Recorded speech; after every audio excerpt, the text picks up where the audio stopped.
നമുക്കൊരു കഥ കേട്ടാലോ? സൂചിമുഖിയും കുരങ്ങനും. ഒരു മലയുടെ മുകളിൽ കുറെ കുരങ്ങന്മാർ താമസിച്ചിരുന്നു. ആ ഇടയ്ക്ക് അവിടെ കാറ്റും മഴയും വന്നു. നല്ല തണുപ്പായി. കുരങ്ങന്മാർക്ക് തണുപ്പ് സഹിക്കാൻ പറ്റാതെയായി. എന്തു ചെയ്യണമെന്നറിയാതെ അവർ വിഷമിച്ചു. അപ്പോഴതാ കുറെ മിന്നാമിനുങ്ങുകൾ പാറി നടക്കുന്നു. അവയുടെ വെളിച്ചം കണ്ട് അത് തീയാണെന്ന് തെറ്റിദ്ധരിച്ച് ഒരു കുരങ്ങൻ അത് ഊതിയൂതി കത്തിക്കാൻ ശ്രമിച്ചു. മറ്റു കുരങ്ങന്മാർ അതിന് കൂട്ടുനിൽക്കുകയും ചെയ്തു. ആ വിഫല ശ്രമം കണ്ടുകൊണ്ട് ഒരു സൂചിമുഖി പക്ഷി ആ വഴി വന്നു. അവൾ കുരങ്ങന്മാരെ കളിയാക്കി. "നീ ഒരു മൂഢൻ തന്നെ. അത് തീയല്ല, മിന്നാമിനുങ്ങാണ്. അത് കത്തുകയൊന്നുമില്ല." കുരങ്ങന്മാർക്ക് ദേഷ്യം വന്നു. എന്നിട്ടും കുരങ്ങന്മാർ തങ്ങൾ ചെയ്യുന്നത് നിർത്തിയില്ല. കാറ്റും മഴയും ഒന്നും കടക്കാത്ത ഏതെങ്കിലും ഗുഹയിൽ പോയി ഇരുന്നുകൂടെ? സൂചിമുഖി നിർത്താൻ ഭാവമില്ല.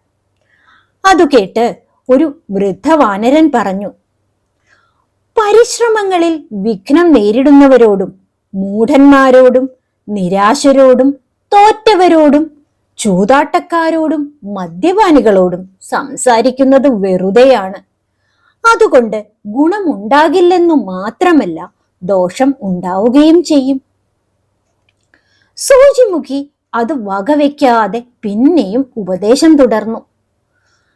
തീയുണ്ടാക്കാൻ കഴിയാതെ നിരാശനായി ശുണ്ഠി വന്നിരിക്കുന്ന കുരങ്ങൻ പെട്ടെന്ന് സൂചിമുഖിയുടെ ചിറകിൽ പിടിച്ച് ഒരു പാറയിൽ അടിച്ച് കൊന്നുകളഞ്ഞു.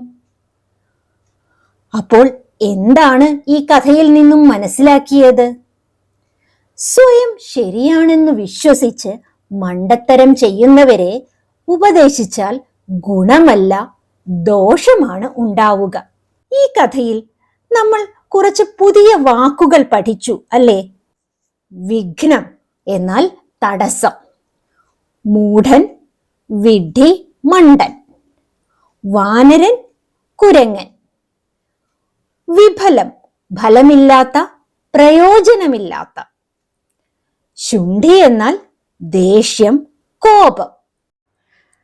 നമ്മുടെ മാതൃഭാഷ നന്നായി കൈകാര്യം ചെയ്യാനും പുതിയ വാക്കുകളും വാചകങ്ങളും പഠിക്കാനും മനസ്സിലാക്കാനുമായി പുതിയ കഥകളുമായി വീണ്ടും കാണാം.